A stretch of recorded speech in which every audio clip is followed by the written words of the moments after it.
Wow, stories.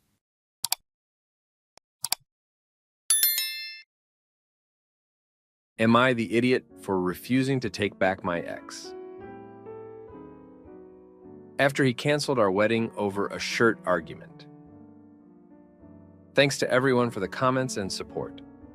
Since all this happened, he apologized profusely and offered to return the venue and still go and get married on the same day. He also offered couples counseling starting now and right after we get married if I still want to. He also offered to go on the trip together to fix things. I declined everything since the damage has been done, and I decided to go on the honeymoon myself while he packs all his items. He's going to start his own therapy journey while we're broken up. I don't know what's next, but this hurts so much because we still love each other. He's going to work on his mental health to address the impulsive actions when he's upset. He also realized it wasn't actually a communication issue, but rather how he felt attacked due to his own confidence. I appreciate his honesty, but can't see how it's possible to forgive what happened. So, my ex-fiancé, 30-year-old male, has canceled our 30-year-old female wedding a week before it is taking place. We've been together for about 6 years and lived together for context. What happened basically was an argument that escalated. We were heading to my program graduation. It's a smaller event of about 10 students and some professors from a community college. On that morning, as we were getting ready, I asked if he would be okay to wear one of his button-ups instead of the shirt he had on, so we can get a nice photo. He was annoyed and snapped saying, "Why do I have to do things for others?" And I told him that he truly doesn't have to. I was just asking, but it's ultimately his choice. He ended up putting on the button-up and we arrived at the ceremony. Everything went fine and he was very happy for me. However, on the way home in the car, traffic was filling up and he was annoyed. I offered an alternative route that I know cut some time, and the exit to that route was coming up. He didn't take it, and I was slightly annoyed about it because he was cranky with me about traffic. So I asked why he didn't take it. He started full on yelling that my tone is rude and that he doesn't have to drive the way I tell him to. I replied saying that I literally just asked, and I don't actually care what route he takes. He was the one having a problem with traffic. He blew up and blamed me for getting him upset. When we got home, I apologized and explained that I didn't mean to come across as mean. I also said that screaming doesn't help in any situation and that we should talk instead. He basically explained that an apology doesn't solve anything, and that he needs such things to not happen. Otherwise, he would continue exploding at me because that's the only time I listened to him. After a few hours, we spoke again. He apologized for yelling, and I apologized for the miscommunication that happened. Despite resolving this later that night, I was crying due to the fact that he so easily yells at me when he's upset. I was so upset that even on such an important day for me, I felt like he picked fights. And to add to this, yelling is such a red flag for me, and I never do that to him or anyone for that matter. The next morning, we were having breakfast and he asked why I seemed gloomy. So I told him that everything's okay. I'm just processing what happened yesterday. He asked me to please share with him, so I told him that I felt like my special day was kind of ruined by fighting about things we could have easily resolved. He immediately just flipped and started getting angry again.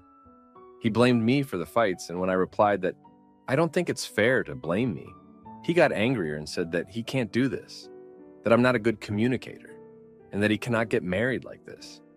I was full on shocked. I thought he was talking out of emotion, like many times before.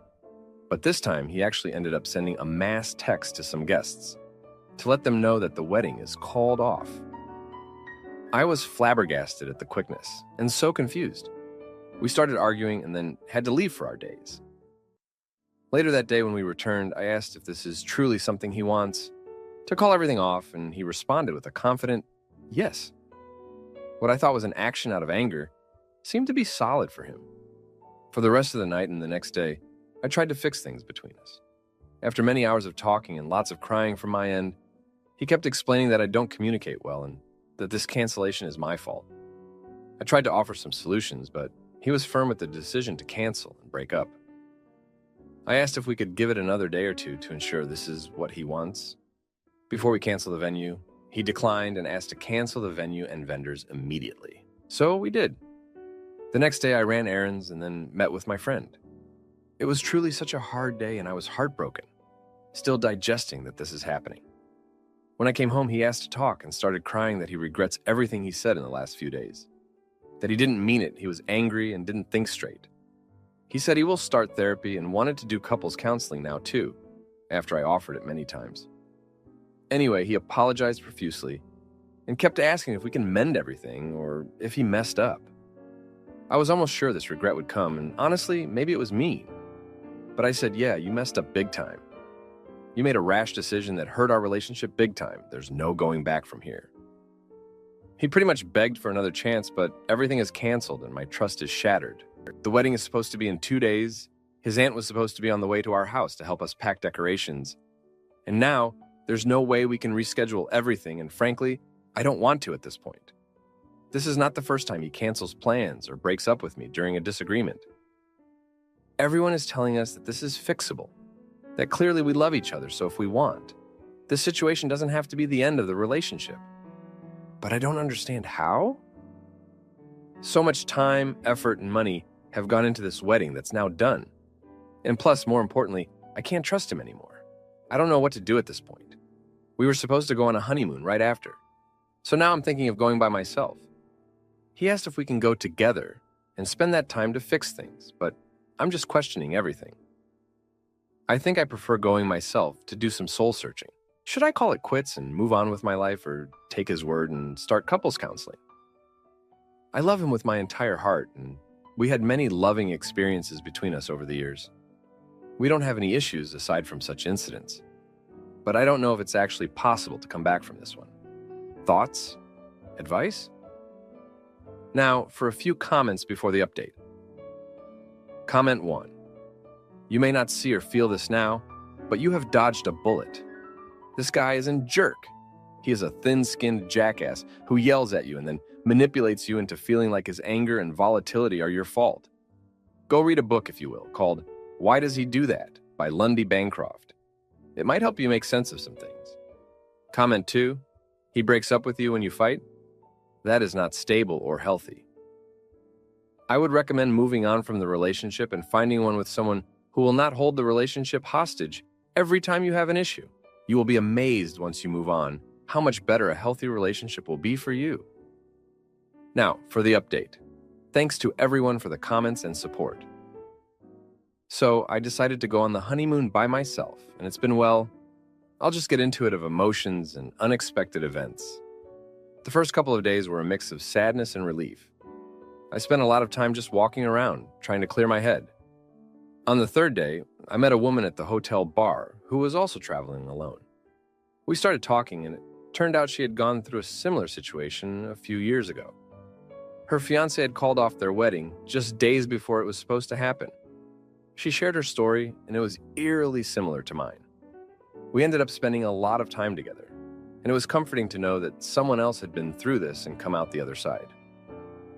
While I was away, my ex-fiancé started therapy. He texted me updates about his sessions, saying he was learning a lot about himself and his anger issues. He seemed genuinely committed to changing, but I was still skeptical. One night he called me, and we talked for hours. He was more open and vulnerable than I had ever seen him. He admitted that he had always felt insecure about our relationship, fearing that he wasn't good enough for me. This insecurity, he said, was what fueled his anger and impulsive decisions. I started to see a different side of him, one that was scared and unsure. It made me realize that his actions, while hurtful, were not entirely about me. They were about his own struggles and fears. This revelation didn't make the pain go away, but it did give me a new perspective.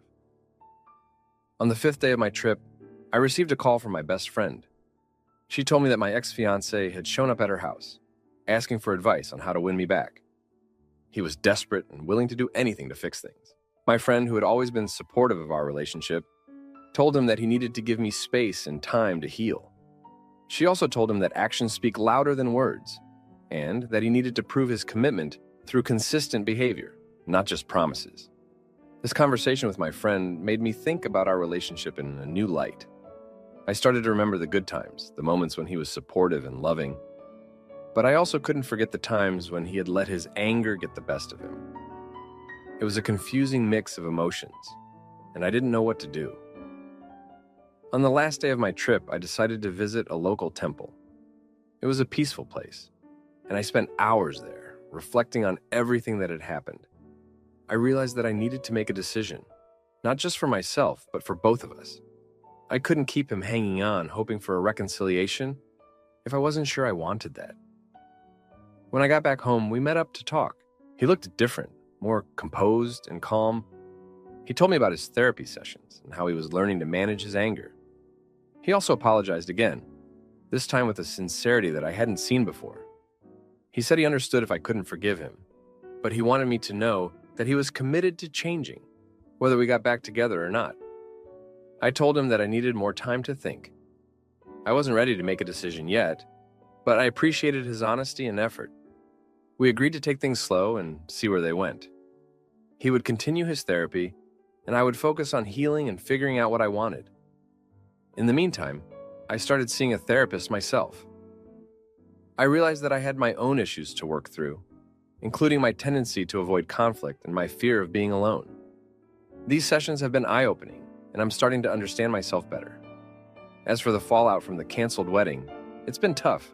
We had to deal with disappointed family members and friends, and there were financial repercussions as well. But the hardest part has been the emotional toll. I've had to confront my own feelings of failure and disappointment, and it hasn't been easy.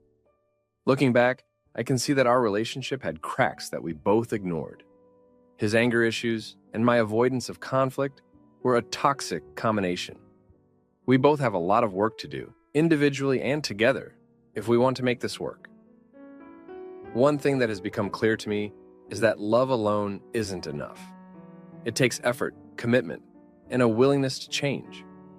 Whether we end up together or not, I know that we both need to grow and learn from this experience.